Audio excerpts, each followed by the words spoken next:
Прелестная красавица, волшебница зима, ах, до чего мне нравятся деревья и дома. Снежок пушистый падает, кружится надо мной, и сердце мое радует снежиночкой резной. Ресниц моих касаются звездочки снежинки, и медленно стекаются в одну слезу росинки. А ночь такая лунная, окрестность видна, и снегом убеленная идут тропой одна, а под ноги спускаются и засыпают след льдиночки, снежиночки, уж много-много лет.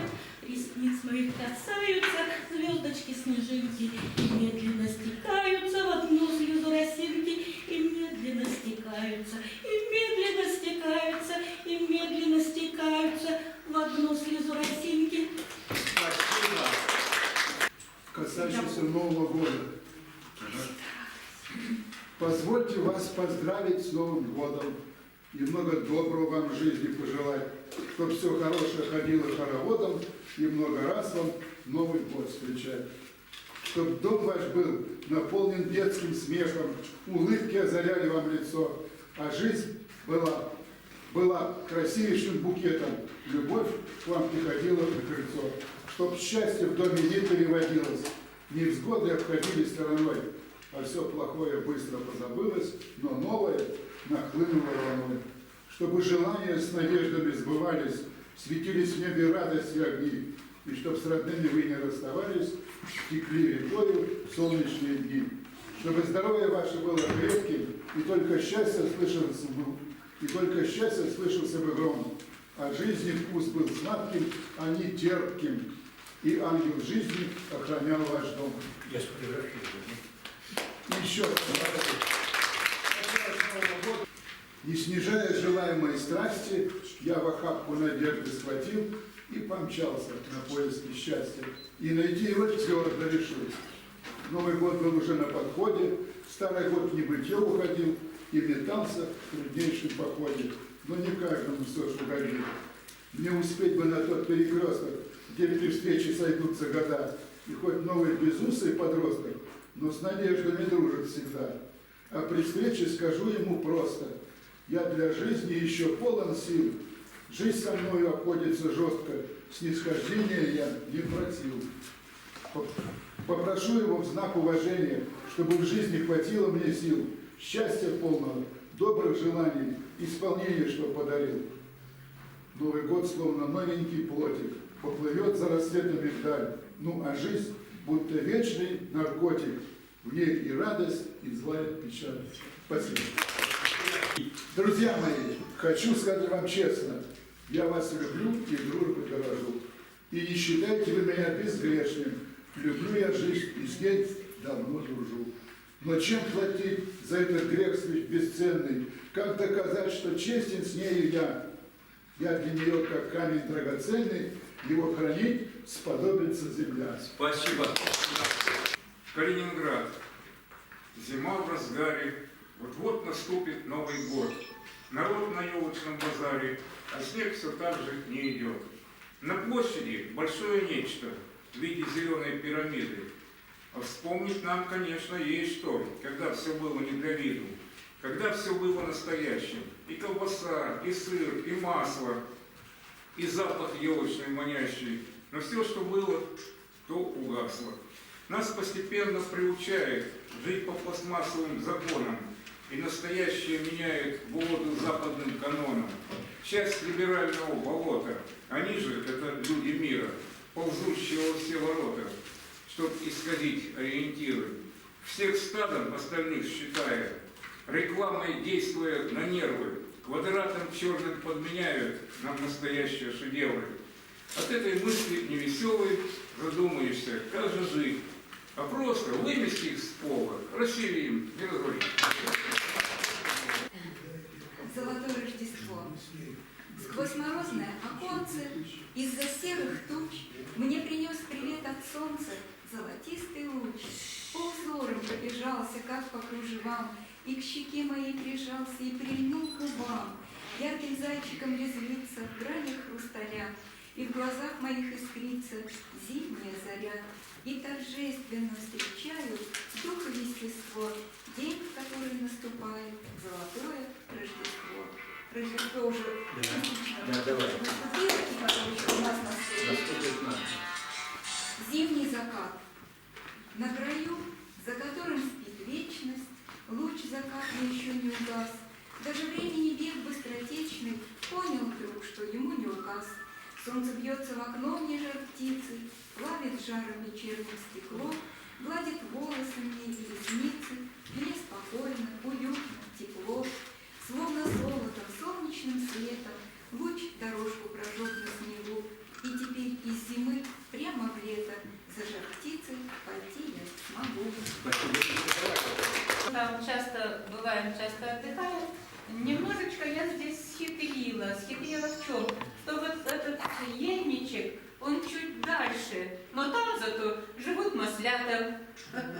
Вот. А вот эти вот деревья, они вот именно так вот идут к берегу. Ну, у меня много таких работ, но вот одна из них здесь живет. Спасибо. Спасибо вам. Вот, с наступающим поздравляю. Ну и начну с Нового года, который был как в прошлом году, такой же и в этом году. Прощание с зимой, которая еще не наступила. Зима, шальная бестия, пришла весной в Калининград, пришла без всякого известия, но я зима, ибо копейка рад. В апреле снежные порывы на фоне зеленеющей травы, легки, изящные и красивые, но только кратковременно, увы. А снег идет сплошной стеной, как будто всем наперекор. Снежинки, не согласные со мной, кружатся, вьются до сих пор. Солнца нет, но за окном апрель стоит весеннее тепло, и скоро звонкая капель стучится каплями в стекло. Последний день зимы весной я наблюдаю из окна. Зима прощается со мной, ушла зима, пройдет еще одна. Миг зимы, снегопад, небо синее, снежинки падают в ряд от бессилия, а кругом тишина, вокруг ни души, к нам приходит весна, звать ее не спеши. Миг зимы, последний миг, увидим мы, он в душу к нам проник. Ну и там мы посвящаем Новый год. Новый год в парикмахерской. Новый год, он как конфетка. Не знаю, как его и развернуть.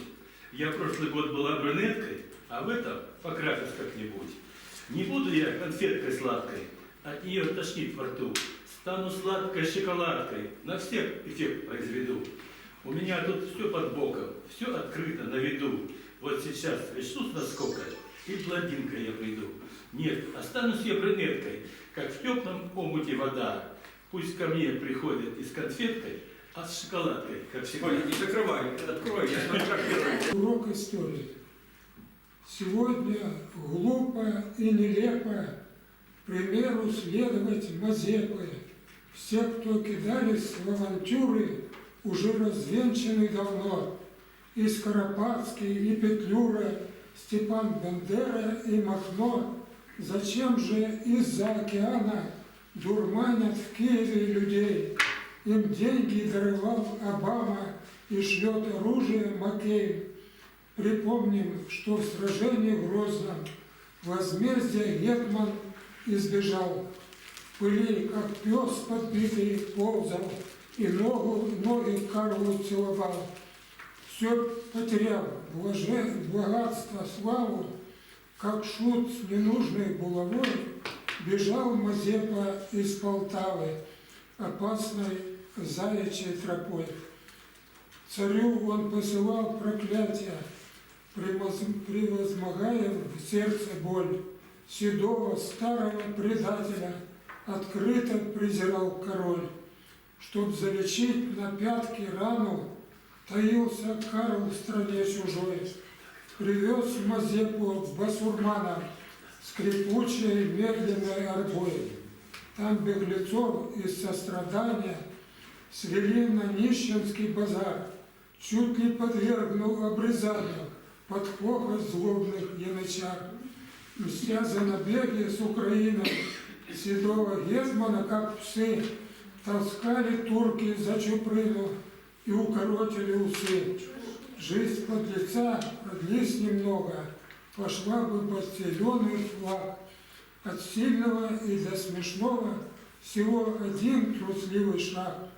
Он никому не нужен будет, награды высшей не возьмет. Хоть орден имени Иуды ему отлил великий Петр. Спасибо. Браво. Что хочешь, давай. Я возьму это. Мы, как говорится, характер у русских людей особенный, и даже в чужой стране не теряется и находит себя победителем.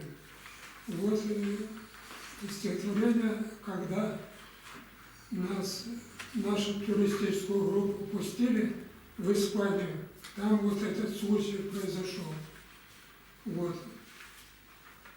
Красоты знойного Мадрида открыли взору земляков, когда проводится коррида или по-русски бой быков.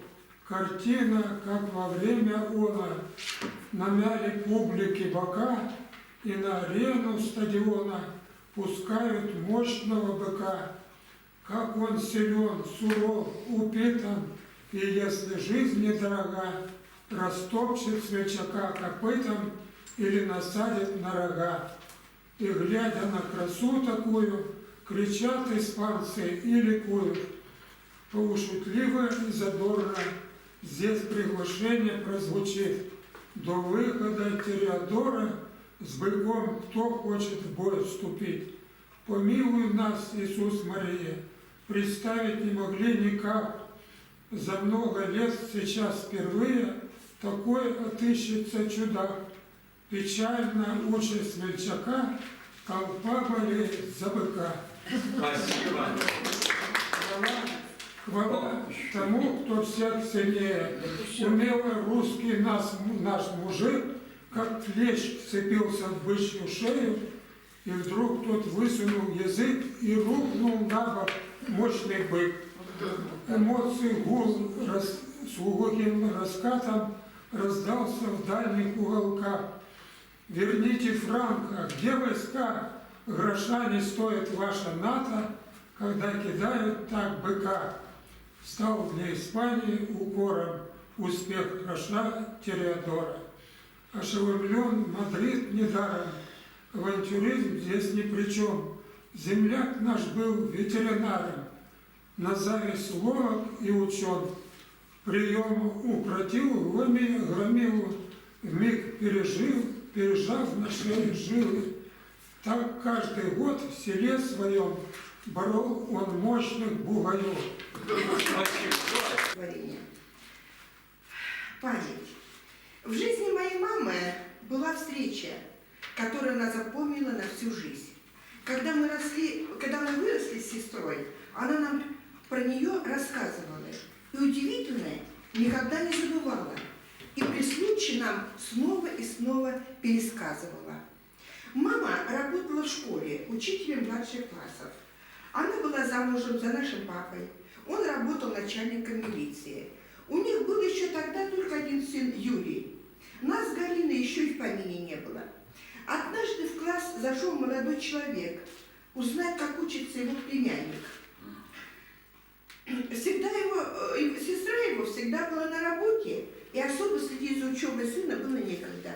А отца у мальчика не было. Брат в это время был в отпуске и не был обременен семьей, то есть был холостяк.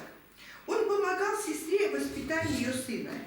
И вот в один прекрасный день решил посмотреть школьный журнал и узнать, как учится и как ведет себя его племянник. Учителем этого мальчика была моя мама, Клавдия Даниловна Кабукина.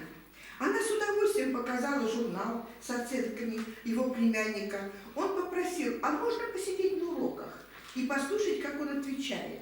«Да», — сказала мама, — «вы имеете полное право посидеть на уроках». «У меня сейчас отпуск», — сказал дядя мальчика. И он стал посещать уроки племянника.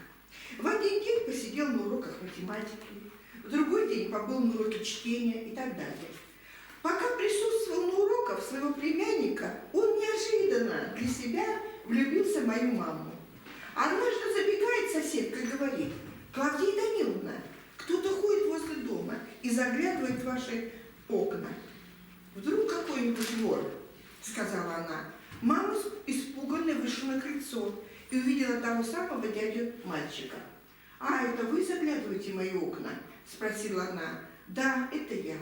«Жду, а вдруг вы случайно выйдете на улицу?» – ответил он. «Я пришел с вами попрощаться. Сегодня меня вызвали в военкомат и вручили повестку на фронт. 41 год. Начало Великой Отечественной войны. Я не женатый человек, и так нелепо вышло, что я в вас влюбился. Я знаю, что у вас есть семья, но я все равно хочу, чтобы вы знали, что я вас полюбил. И если вернусь с фронта, живой, где бы вы ни были, я обязательно вас разыщу. Я буду жить только вами». Мы с Галиной не поняли, полюбила ли она его, или просто была ему благодарна за его любовь, но она ждала его всю жизнь. И не то, чтобы она хотела что-то изменить в своей личной жизни. Нет, мама была верным человеком. Она просто хотела очень-очень, чтобы этот человек вернулся с войны живым и невредимым. Она всю жизнь прожила с нашим папой в дружбе и согласии. Потом родились мы с Галей, и у нее никогда не было других планов. И вот, отмечая свое 90-летие, она за столом сказала неожиданно: «Да, не нашел. Значит, погиб тот молодой человек». Прожила мама 98 лет и на всю жизнь сохранила память о том человеке, который сказал ей слова любви. И этому человеку она верила и ждала. Значит, погиб. «Как жаль», — говорила она нам. После третьего ребенка папа настоял, чтобы мама уволилась из школы. Весь класс ее пришел домой к ней и уговаривал, чтобы она осталась в школе. Она много читала, и благодаря ее мне под руки попадали такие книги, как Драйзер, Эмиль Золя, Джека Лондона. Она советовала больше читать классику. Больше всего она любила читать Достоевского. У нее был прекрасный голос, похожий на голос Анны Герман. Однажды мы с подружкой готовились вместе к экзамену у нас дома. Мама на кухне варила обед и тихо напевала. Подружка мне говорит: «Включи погромче радио. Мне нравится, как поет Анна Герман». «Да это поет моя мама на кухне», — сказала я. «Да ты что? Как похож ее голос на голос знаменитой Анны Герман», — сказала подружка. «Моя мама была светлым, пресветлым человеком. Ее нельзя было не любить». Вот сейчас, мне так плохо обработали. Новогодняя ночь. Я этот раз хочу попасть туда к вам на рождественские встречи. Ну, надо еще, наверное, поработать. Новогодняя ночь. Новогодняя ночь мне шепнула на ушко, что сегодня мы встретимся в этом зале большом, где красиво, уютно. Вы ко мне подойдете поприветствовать нежно. Я отвечу улыбкой так же любезно. Но меня не тревожьте. Сердцу больно. И любить не смогу вас я больше, как прежде. Не хочу вспоминать время наших свиданий. Но я слышу ваш голос, жесткий, печальный. Вы звоните мне, дорогая, но только по делу. А других разговоров мне не нужно, голубка без дела.